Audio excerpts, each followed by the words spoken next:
Lives of Prophets, Part 2, Ezekiel. So Ezekiel is all about the angel of death. He was from the district of Syria, of the priests, and he died in the land of Chaldea in the time of captivity, after uttering many prophecies to those who were in Judea. He was slain by the leader of the Israelites, exiles, who had been rebuked by him for his worship of idols. And they buried him in the field of Nabor, in the tomb of Shem and Arphaxad, the ancestors of Abraham. The tomb is a double cave, according to whose plan Abraham also made the tomb of Sarah in Hebron. It is called double because it is a winding stairway, and there is an upper chamber hidden from the main floor, hung in the rock above the ground level. Ezekiel, the prophet, gave a sign to the people that they should pay attention to the river Shebar. When its waters should fail, they were to expect the sickle of desolation to the ends of the earth. When it should overflow, they returned to Jerusalem. While the saint was dwelling there, many kept coming to him, and on occasion, when a throng had assembled to him, the Chaldeans feared an uprising and came on to destroy them. He made the water to cease its flow so that they could flee to the other side. So we got a little mini Moses here. But when enemy ventured to pursue, they were drowned. Through his prayer, he provided for them ample sustenance in fish, which came of their own accord to be caught. God, gotta love that one. Many who were at the point of death cheered with the news of life coming to them from God. When people were being destroyed by the enemy, he went to the hostile captains and so terrified them with marvels which he worked that they ceased. It was then that he said to the people, "Are we indeed perishing? Is our hope at an end?" And by the vision of the dry bones, he persuaded them that there is hope for Israel. And both now and in the time to come, while he was there, he showed to the people of Israel what was being done in Jerusalem and in the temple. He himself was born await there and came to Jerusalem for a rebuke to the faithless.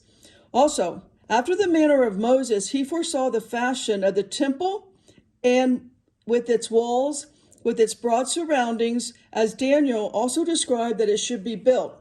He pronounced judgment in Babylon on the tribes of Dan and Gad, because they dealt wickedly against the Lord, persecuting those who were keeping the law. And he worked on them this grievous wonder, that their children and all their cattle should be killed by serpents. Oh, so he had a hand in the serpents as well. He also foretold that because of their sin, Israel would not return to its land, but would remain in Media until the end of its evil doing. One of their number was the man who slew Ezekiel, for they opposed him all the days of his life. Now, got to get to the one prophet that speaks to today, because we are as close to transhuman as we've ever been. All right? We're going to become a hybrid, half beast, half super soldier, half whatever. But you can guarantee the food supply is going to go away. We're going to be eating grass and insects. All right, let's read Daniel. This is from the Book of Prophets in the Apocrypha. He was of the tribe of Judah, of a prominent family in the service of the king. But in his childhood, he was carried away from Judea to the land of Chaldea. He was born in the upper room, Beth Horon. In his manhood, he was chaste, so that the Jews thought he was a eunuch. He mourned greatly over the city, and fasting abstained from every sort of delicious food. He was lean and haggard in the eyes of men, but beautiful in the grace of the Most High. He made great supplication in behalf of Nebuchadnezzar, whose son Belshazzar implored him for aid at the time when the king became a beast of the field, lest he should perish. For his head and foreparts were those of an ox, his legs and hinder parts those of a lion. The meaning of this marvel was revealed to the prophet. The king became a beast because of his self-indulgence and his stubbornness.